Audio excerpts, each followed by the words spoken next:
progress over perfection.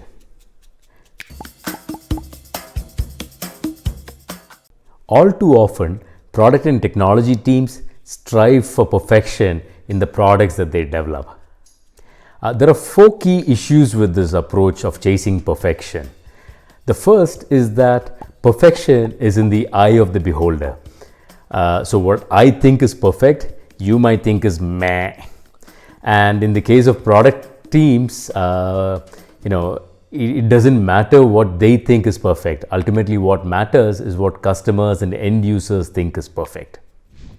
The second issue with this is that perfection is very here and now.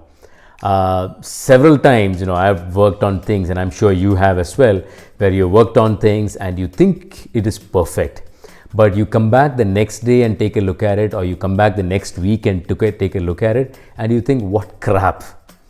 The third issue with chasing perfection is that it can often prevent progress, because when you think you have reached a state of perfection, there is generally a reluctance to go back and revisit it to improve it further.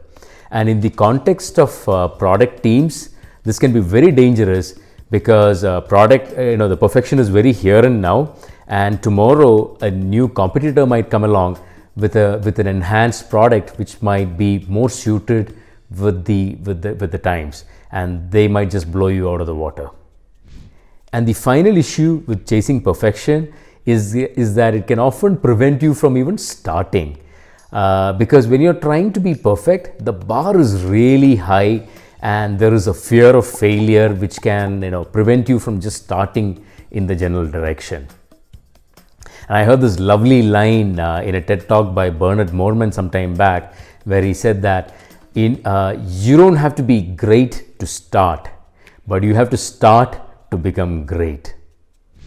And in the context of product teams, all those quotes talking against perfection is absolutely true. For example, perfection is the enemy of progress, perfection is a myth, perfection is the enemy of good, and what have you. So then the question becomes, if it is not perfection that you're striving for, what sort of a mindset should you adopt?